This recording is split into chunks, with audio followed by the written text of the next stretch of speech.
Na minha pior crise, eu lembro que eu ficava no box, assim, tomando banho, sentava no chão e pensava, se eu morrer, vai acabar tudo, vai acabar a dor, eu não vou ser um fardo para as pessoas, porque o que mais dói nessa doença é você achar que você é um fardo para as pessoas, que você não serve para nada e que a sua existência ela é um peso.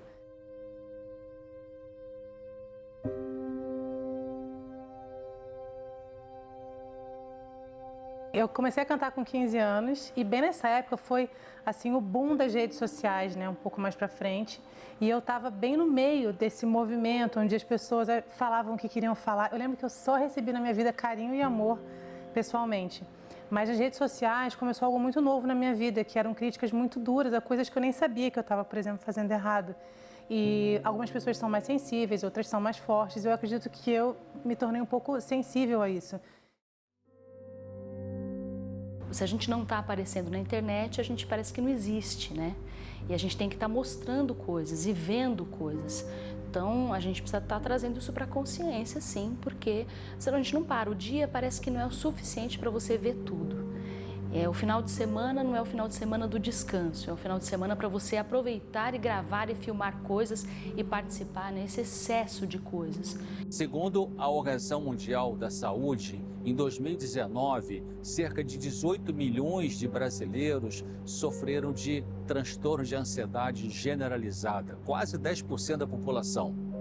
Com a vinda da pandemia da Covid-19, a Organização Mundial da Saúde também verificou que 25% aumentou a depressão e ansiedade nas pessoas do sexo feminino, as mulheres e os jovens. Eu sempre senti muita falta de ter um tempo assim de aniversário de amigos, de quem sabe passar o final de semana, minha família inteira estava fazendo alguma coisa legal e eu não podia estar nesse lugar, né? Eu tive que abrir mão de muitas coisas para poder cantar, mas também sempre foi um prazer cantar.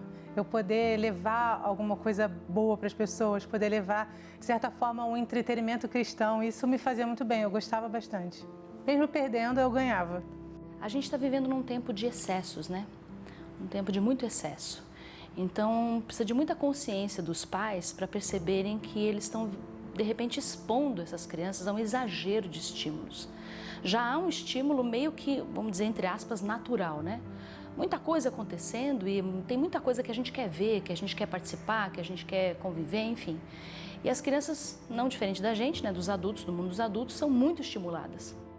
Muitas vezes ignoramos nossos sentimentos e emoções diante de uma rotina ou evento por considerarmos sem valor aquilo que a gente está sentindo. Mas é importante ressaltar que aquilo que não é tratado, por menor que seja, pode acabar desencadeando uma doença psicológica. Na questão de ansiedade, acho que aquela ansiedade normal, assim, que todo mundo tem, eu tinha. Tipo, quando eu era criança e tinha passeio no colégio no dia seguinte, eu não dormia à noite. Mas eu acho que isso é normal. Mas eu nunca tive períodos de tristeza, eu sempre fui muito pra cima, muito alegre. Então, era algo que não passava pela minha cabeça desenvolver algum tipo de transtorno nesse aspecto. Eu realmente não imaginava e a minha primeira crise já foi muito violenta. Foi a primeira vez que passou na minha cabeça, tem alguma coisa acontecendo. Infelizmente, por ignorância mesmo, falta de estudo, falta de conhecimento, eu não consegui identificar sintomas em mim antes.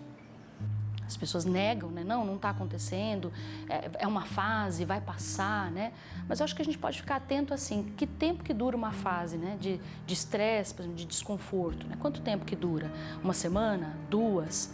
Né? Porque quando alguém fala, eu não ando passando muito bem, ando tendo alguns sintomas até físicos, o que está acontecendo comigo? A pergunta é, por quanto tempo? Vem e volta, mas como é que é esse vem e volta?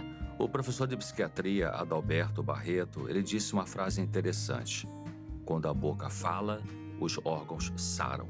E quando a boca cala, o corpo fala, os órgãos falam.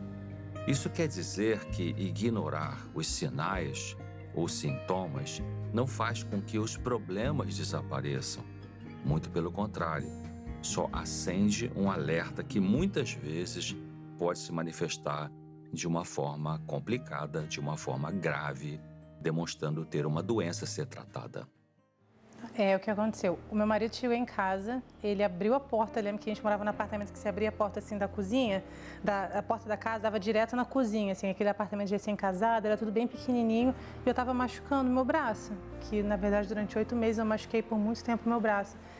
E aquilo, assim, meu marido foi muito calmo, ele foi muito paciente, aliás, ele é até hoje, ele é uma pessoa incrível. E ele cuidou, fez o curativo em mim, ali a gente conversou e eu vi que eu precisava de ajuda urgente. Só que como já era noite, no dia seguinte, 1h da tarde, eu já estava na sala da primeira médica. Mas nos primeiros meses eu passei por 3 médicos diferentes até eu achar aquele médico que entendia realmente, que acertou a medicação. Mas foi logo assim, no dia seguinte, eu não esperei para buscar ajuda, eu queria muito melhorar. É muito importante a aliança terapêutica. Então, vir e se sentir confortável com aquele profissional, sentir confiança, né? Sentir a vontade para poder falar das suas coisas mais íntimas, mais importantes, né? Confiar que aquele profissional foi preparado para esse tipo de trabalho, mas não necessariamente você vai acertar na primeira, né? De repente vai ter que conhecer algumas pessoas até você se encaixar naquela pessoa que pode de fato te ajudar. Reconhecer que precisa de ajuda é o primeiro passo para a recuperação emocional. Mas o processo de cura envolve não apenas a vontade, mas também o tratamento com uma pessoa com quem você se sinta bem em abrir seu coração, em compartilhar suas aflições. Da mesma forma que você troca de cabeleireiro quando não gosta, você também pode precisar mudar o seu psicólogo, porque pode não ter tido essa empatia, esse encaixe. E aí, com quem você se sente melhor, poderá ter realmente melhores resultados. Para me ajudar na recuperação, eu lia muito. Eu comecei a mergulhar assim em livros, eu li mais de 130 livros em um ano, assim, tipo no primeiro ano de doença, né? E eu resenhava os livros, eu tirava fotografia dos livros, eu fazia cenário para os livros e fotografava, aquilo era um hobby para mim. E se tornou algo para preencher uma lacuna que a doença deixou. Então é buscar ocupar sua mente com alguma coisa, não ficar só parado, pensando. Muita gente fala assim, tem que fazer exercício físico, o que tem que fazer mesmo, exercício físico é extremamente importante, mas no meu caso, eu estava tão paralisada que eu não conseguia muito fazer exercício físico. Então o que começou foi a leitura. A leitura foi o hobby, assim, que começou a me dar aquela luz no fim do túnel. Aí depois eu comecei a fazer exercício e as coisas foram encaminhando mais. Tem tanta coisa que a gente pode se encantar e gostar, outras que você simplesmente rejeita. Então não faça, não é obrigado. Mas mexer o corpo, né? Mexer o corpo, cuidar da alimentação, que acho que é importante. Então, para muitos pacientes a gente fala, olha, você está dentro da sua ansiedade ou comendo de menos ou comendo demais. Né? E provavelmente você vai precisar de ajuda, de nutri, de outros aspectos, não é da minha área, né? Eu vou estar te acolhendo no meu espaço, no meu cenário. Mas há muitos profissionais habilidosos, né, capacitados para poder te fazer esse acompanhamento. Então, volta e meia a gente costuma mesmo, né, indicar, sugerir. Tem às vezes um colega que a gente pode sugerir, se não tem alguém perto da sua cidade ou próximo, mas assim, deixar que a pessoa também faça essa escolha, porque a pessoa ela é multi também, né, não é só uma questão, envolve outras questões da sua vida que devem ser tratadas também, né.